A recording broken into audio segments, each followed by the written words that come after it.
বাংলাদেশের পুলিশ বাহিনী সেটাকে নিজেদের মতো করে দলগুলো ব্যবহার করেছে।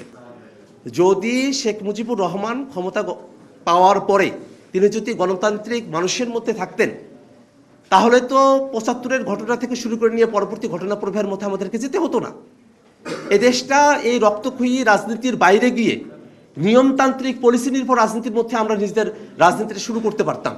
তো বাংলাদেশ যে পেশি শক্তির রাজনীতিতে আসলো, বাংলাদেশ যে রক্তক্ষয়ী রাজনীতির মধ্যে আসলো, তার দায়ভার তো ৭১-এর পরে আমরা যেভাবে রাষ্ট্র কাঠামোটা তৈরি করতে চেয়েছিলাম বাংলাদেশের জনগণ, সেটা না পারার কারণে এটা হলো। তো সেই দায়ভার যেমন আওয়ামী লীগের আছে, সেই দায়ভার থেকে তারা মুক্ত হতে পারে নাই। এবং সেটা দায়ভার না, আওয়ামী লীগের মধ্যে প্রবণতাটা ভিতরগতভাবে আছে। তারা ভিতরগতভাবেই একটা ফেসিবাদী দল।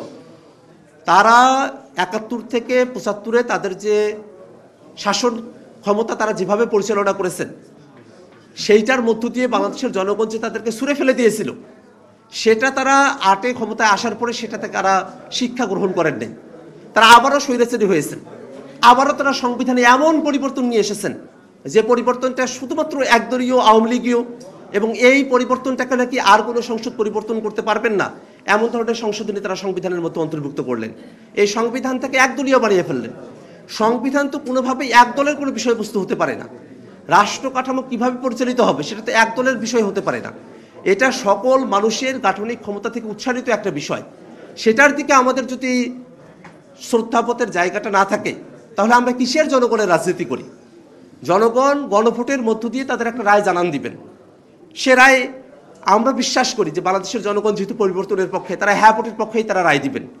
কিন্তু গণভোটের পক্ষে একমত হয়ে যদি বিএনপির কোনো সিনিয়র নেতৃবৃন্দ এখন এসে বলেন যে কিসের গণভোট, যেন বা তারা আকাশ থেকে পড়েছেন, তাদের এমনটা হওয়ারই কথা। যারা পরিবর্তনের সঙ্গে নিজেদেরকে খাপ খাইয়ে নিতে পারেন না, যারা সংস্কারের পক্ষে নাই, তারা যখন নতুন করে সমাজে বিস্তার করতে থাকেন, মানুষের মধ্যে যখন সংস্কারের আলাপটাকে তারা প্রমিনেন্ট দেখেন, তখন তো তাদের আকাশ থেকে পড়ার দশা হবেই। তারা তো জনগণের সঙ্গে সম্পর্ক যুক্ত আর নাই। তারা মনে করেছেন ৫ আগস্ট ঘটে গেছে, ছাত্ররা রক্ত দিয়ে, জনগণ রক্ত দিয়ে, শ্রমিকেরা রক্ত দিয়ে দেশটাকে স্বাধীন করেছে নতুন করে। এখন তারা না তোমার ক্ষমতায় চলে এসেছেন, তাদের ক্ষমতার জায়গায় আর কোনো ধরনের বাগড়া দেবে এমন ধরনের পরিস্থিতি মনে হয় আর কেউ তৈরি করতে পারবে না। কিন্তু বিষয়টা তো এরকম নয়। ২৪-এর অভ্যুত্থানের মধ্য দিয়ে বাংলাদেশের জনগণ জীবন দিয়েছে, শুধুমাত্র একটা সরকার পরিবর্তনের জন্য নয়, বরং বাংলাদেশের সামগ্রিক শাসন ব্যবস্থাতে পরিবর্তনের লক্ষ্যে তারা জীবন দিয়েছেন। আমরা ৩ আগস্টে ফিরে যাই। সেদিন কিন্তু নাহিদ ইসলাম নতুন বন্দোবস্তের ডাক দিয়েছিলেন, এবং এই নতুন বন্দোবস্তের ডাক দেওয়া কিন্তু শুধু নাহিদ ইসলামের একার কথা ছিল না। অলরেডি বাংলাদেশের সকল জনগণ তারা কিন্তু একতাবদ্ধ হয়েছিলেন। তারা কিন্তু সবাই চেয়েছিলেন যে বাংলাদেশটা যেন নতুন একটা বন্দোবস্তের ভিতর দিয়ে পরিচালিত হতে পারে। এবং রাষ্ট্র সংস্কারের আলাপগুলো কিন্তু আর অনেক আগে থেকেই বাংলাদেশে প্রমিনেন্ট হয়েছিল, রাজনৈতিক মহলে, সুধীর সমাজে, সুশীল ব্যক্তিদের মধ্যে, এমনকি গ্রামের আলোচনাতেও এই আলোচনাগুলো ছিল। কিন্তু সেই আলোচনাগুলোই যখন এখন কার্যকর করার একটা সময় চলে এসেছে, মানুষেরা যেটা অতীতে চেয়েছেন, বিএনপি নিজেও ৩১ দফার কথা বলে, যেটা অনেক আগেই তারা দিয়েছেন। কিন্তু এই ৩১ দফা, তার মধ্যে যে কথাগুলো আছে সেটাতেও যে সংস্কার প্রয়োজন, এবং এই ৩১ দফা যে ৩১ দফার মধ্যে আর সীমাবদ্ধ নাই, বাংলাদেশের মানুষ যে ৩১ দফাকে ৩৬ দফা করতে পারে, সেই ভাবনাটা আর বিএনপির মধ্যে নাই। তারা আসলে বলে অনেক সময় যে সংস্কার চলমান প্রক্রিয়া, কিন্তু সংস্কারের সঙ্গে যে চলতে হবে সেই মানসিকতাটা বিএনপির নাই। এটা হলে তো দেশটাকে সঠিকভাবে আমরা করতে পারবো না।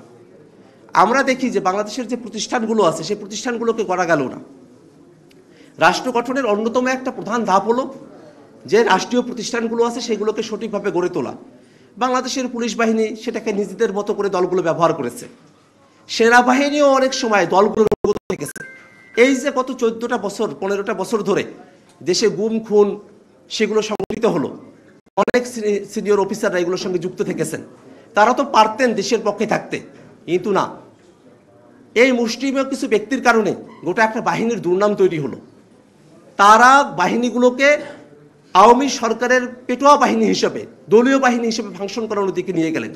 আমরা বিচার বিভাগের দিকে তাকাই, বিচার বিভাগটা স্বাধীনভাবে ফাংশন করলে বাংলাদেশের মানুষকে আর হতাশার মধ্যে পড়তে হতো না। যদি বাংলাদেশের বিচার বিভাগ সঠিকভাবে ফাংশন করতে পারতো, এই ডিসিশন যদি আগে থেকেই চলে আসতো, এমন অনেকগুলো সিদ্ধান্ত যেগুলো সরাসরি বাংলাদেশের রাজনীতিতে ইফেক্ট ফেলে, সেই জায়গাগুলোতে আমরা বিচারপতিদেরকে দলীয় সিদ্ধান্ত দিতে দেখতাম না। কিন্তু সেটা হয়েছে। বাংলাদেশের গণমাধ্যমগুলোকে, এগুলোও প্রতিষ্ঠান, সরকারি প্রতিষ্ঠান নয়, সেগুলো বেসরকারি প্রতিষ্ঠান, কিন্তু সেগুলোকে আমরা গড়ে তুলতে পারি নাই। বাংলাদেশের কোনো প্রতিষ্ঠানকেই আমরা গড়ে তুলতে পারি নাই। এই কারণে জাতীয় নাগরিক পার্টির প্রধান লক্ষ্য হলো বাংলাদেশের প্রতিষ্ঠানগুলোকে গড়ে তোলা, যার মধ্য দিয়ে বাংলাদেশ রাষ্ট্রটি গণতান্ত্রিক উত্তরণের দিকে যেতে পারবে। আমরা আজকে দীর্ঘ সময় ধরে আলোচনা করেছি। আলোচনার সারবত্য এই যে ৭৫-এর সময়কালে ৭২-এর পরে ব্যর্থতার দায়ভার যেমন করে আওয়ামী লীগের, রাষ্ট্র গঠনের এই সময়টাতে যারা সংস্কারের পক্ষে নাই তাদেরকেও যদি সংস্কার সম্পূর্ণ করা না হয়, সেই দায়ভার তাদেরকেও ইতিহাসে ভুগতে হবে এবং তাদেরকেও জনগণের কাছে দায়বদ্ধ থাকতে হবে।